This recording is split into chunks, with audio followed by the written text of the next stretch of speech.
Hi guys, welcome to our vlog. Karon kay ato ang i-share ninyo kung unsaon na to ang reflash. Paano natin i-reflash yung Pisofy sa SD card. So first niyo gawin guys ay kung laptop ang gamit ninyo ay bibili kayo ng SD card adapter. SD card adapter. Kung may SD card slot yung laptop ninyo ay mas okay. Then pagkatapos mong isaksak yung SD card mo, i-check mo guys kung na-recognize ba. Okay. So sa akin naka-recognize. Ito ang brand niya guys ay Alwa Technology. So 30 GB SD card. So ganito ang nangyari guys, ang pumalya ang piso wifi bindo ko. Ang dahilan ay nasira yung SanDisk na 16 GB na micro SD ko. So bumili ako ng bago, yung Alwa 30 GB. So hopefully tatagal to. Kung wala na, bili na ulit. Okay, so okay na yan. So USB, recognize na siya sa system natin. So open tayo ng Balena Etcher guys. So madali lang to. Saan ko kinuha ang Balena Etcher? So simple lang guys. So punta lang kayo sa internet, search nyo lang sa Google ang Balena Etcher. Ayan, Balena Etcher. So Balena Etcher download. So yan, so ito siya guys. So madali lang yan guys. Ang kagandahan yan ay yung Balena Etcher, pwede mo rin siya pang flash ng OS sa SD cards or USB drives. Pwede din pang ano mo siya guys, pwede mo rin gawin na pangkopya ng disk. So may video tayo niya. Ngayon ay pupunta tayo dito. I-minimize natin guys. So ito na yung Balena Etcher. So i-download mo lang yon, then install. So ayun, may Balena Etcher ka na. So again, kung mag-clone kayo ng drive, mag-migrate kayo from hard disk to SSD, pwede to. From URL, pwede din yan. So, flash from file. So, hanap tayo ng ano guys, Pisofy. Ito siya guys. OP1 o PC. So, open na natin yan. So kung sa katanungan kung saan natin ito kinuha, ay simple lang siya guys. Punta lang tayo dito sa Google pa rin. Hanapin natin, i-search natin dito yung Pisofy. Yan, Pisofy. Yan. So, click natin yan si Pisofy. Then, dito sa downloads. Yan. Makikita natin dito lahat yan guys, yung mga firmware. Yan. Pisofy images. Ito yung ginagamit natin. So, click lang natin yan. Then, sa mga old versions, so, siyempre, edit tayo sa old versions. Punta na tayo sa latest versions. So, sa Pisofy PC, kung ang board niyo ay Pisofy PC, pwede. Yan. Sa mga PC yung ginagamit. Ngayon, standard version lang tayo. Yan. So, RPI, so OP1 on 5. So, OP1 PC tayo guys. So, ito. Download nyo lang to guys. Yan. Ito. Hindi tayo magbibilan. Ito siya. Sa ibabaw. So, yan. Ito yung file natin na nakita niya. Ito. So, check natin ulit. Yan. 23.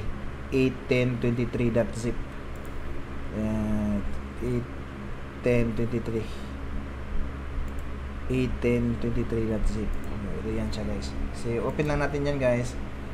Then select target kung yung ano natin, yung 32 GB natin na USB drive.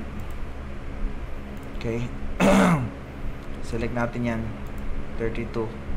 Then select, then click lang natin yung flash. Okay na yan, magpa-flash yan. Hintayin lang siya. Okay. So hintayin lang natin guys matapos yung flashing. Then pagkatapos nito mag-flashing, so it's a very good practice guys na pagka-flash mo, pagkatapos yung mag-flash, dapat i-eject mo talaga yung memory card mo, yung SD card, kasi para hindi masisira yung SD card. Kasi na-practice ko roon ay pag nagpa-flash ako, kaya itong SanDisk ko ngayon, SanDisk Ultra 16GB, bilis niya, hindi parang umabot naman siya ng 1 taon guys. Pero ito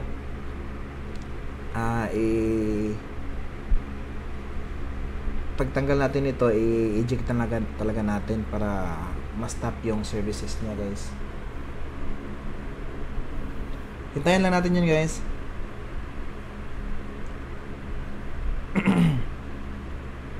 So shoutout pala sa mga subscriber natin dyan, sa mga teachers na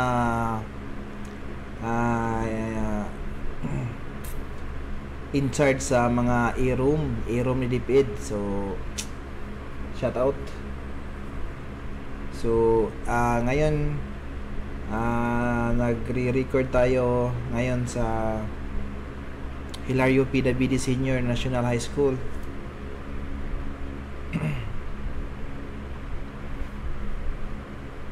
Kasi bali alas 5 na, pero naghihintay pa tayo ng sundo, yung malayo pa si Mrs.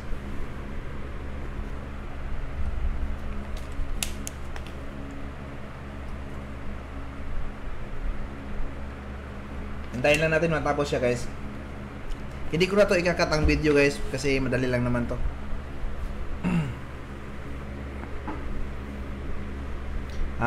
Pagka ngayon ay Thursday, bukas na naman catch up Friday, then Saturday and Sunday low school na naman tayo.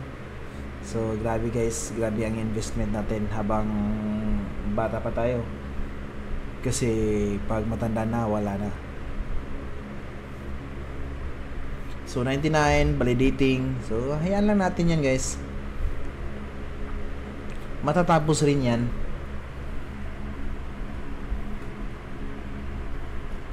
So by the way guys, I am recording right now using OBS 30.1.0. So okay naman yung audio. Gumagamit tayo ng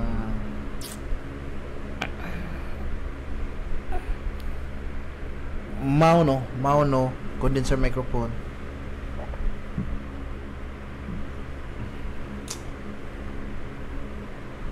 Sana gagana siya guys.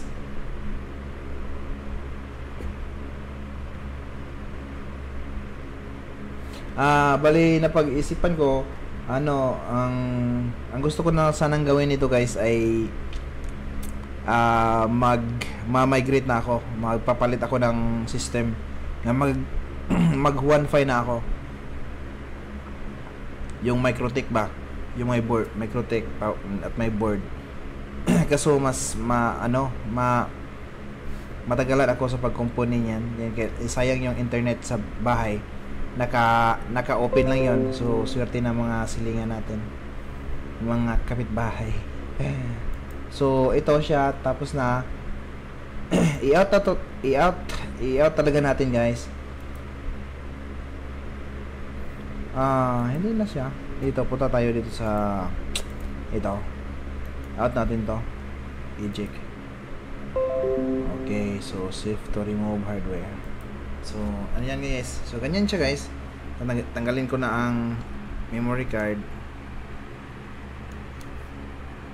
Okay, so ganyan lang guys, no? Ganyan lang ang pag ang pag flash ng firmware ni Pisofy sa SD card. Then isasaksak natin to sa board natin nandun sa bahay pag uwi. So guys, thank you for watching.